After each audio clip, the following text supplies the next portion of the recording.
Um, what's up? This is going to be like a new series on this channel. So, yeah, let's go and start. This is about the good old suburb of Carlton, situated in the north of Melbourne, around the CBD. It is a suburb that wears its history on its sleeve. Yeah, basically. It just has more than just a collection of cafes. I mean, it's Carlton, of course. It's it's a city suburb, so it's gonna have a lot of those like fucking hippie things, I guess, and also has a lot of bookshops. It's essentially a living archive. People, you know, fuck it. It's essentially the grandeur of the Victorian era. I mean, most of the homes, of course, were built during that era, right? And also, it's also the good old, also meets the good old grit of the immigrant struggle. Hence all the Italian restaurants you see, and vice versa, right? Yeah. Well, the story of like what we now know as Carlton begins. With the Wurundjeri Wurrung people. The traditional owners of this land, which may offend, the patriotic Aussies, but I don't give a fuck. Yeah, around in the 1850s, amidst the chaotic backdrop of the Victorian gold rush, yeah, Carlton was officially surveyed.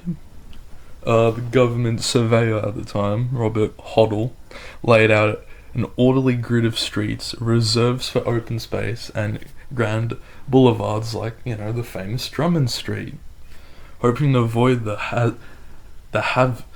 haphazard growth of its neighbours. Which makes sense. Gold Rush brought an unprecedented demand for housing, and it still does to this day, by the way, like everywhere else. And while some grand homes were built, like the ones that you actually do see the second you walk into it, many of the stunning Victorian terraces we see today. Land speculation led to overcrowded cottages and eventual rise of slum conditions in certain areas, which thankfully that ended up ending around like maybe 80 years ago, thankfully. But yeah, it was pretty fucking bad. But during those times, yeah, the tension between the high flown vision and the working class reality is a recurring time in the Carlton's story. Luckily we don't freaking live during those times, even though people act like they do. The late 19th century was Carlton's boom time, even though this was around the time the slums were a thing. Leaving behind architectural masterpieces, like the said homes that you see people live in. The Royal Exhibition Building in the magnificent Carlton Gardens, a UNESCO World Heritage Site, actually stands as a testament to this era, which actually opened in 1880 for Melbourne's International Exhibition, which is pretty cool. And also later housed Australia's first federal parliament when Australia became an actual country in 1901. Other significant buildings include the Melbourne Trades Hall, a vital centre for the Australian labour movement since the mid-1800s, and many fine examples of Renaissance Revival architecture visible in the post office and courthouse buildings, which is actually also cool. These structures speak to Carlton's importance as a civic and cultural hub throughout Melbourne's early history, which is true. And hell, if you really want to be more modern, fuck, you can add in what I'm gonna literally tell you.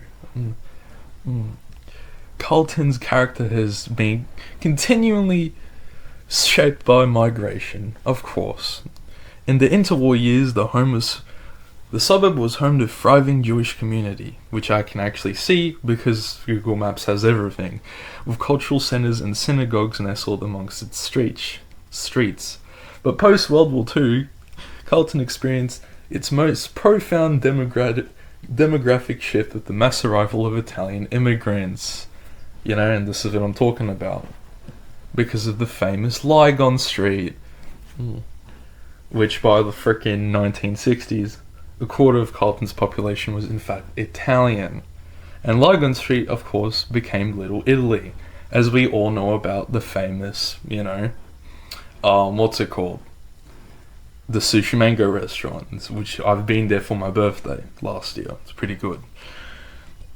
It was here that Italian migrants planted the seeds of Melbourne's now famous cafe culture, of course, opening some of the city's first espresso bars and pizzerias, such as Toto's, which I've heard of but never been, which claims to have invented the Aussie pizza. Who knows?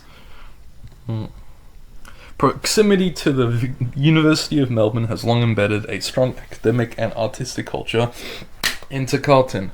The suburb became a bohemian hub in the 70s. The La Mama Theatre, an intimate former factory building, became a nurturing ground for independent Australian playwriting, actors and comedy, including figures like the early cast of Kath and Kim, which is an amazing fucking show.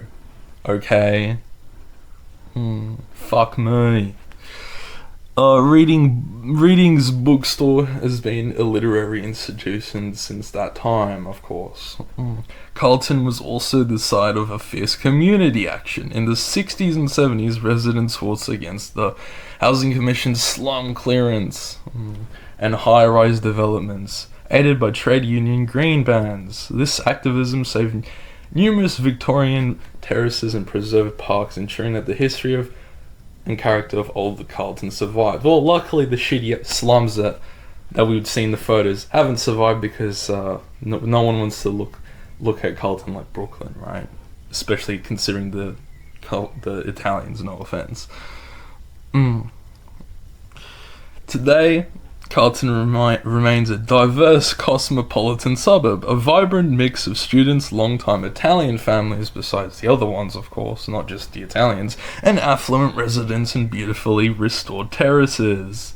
It's a place where you can sip a world-class coffee in a cafe that's been an institution for decades, walk past a World Heritage Site, stand on the same streets that were once the center of cultural revolution, and flip off the fucking other suburbs just to let you know that Carlton's the one.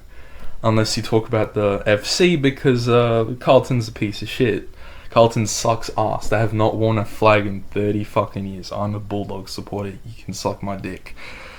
But yeah, Carlton is just a place to visit. It is a vital living piece of Melbourne's past and present.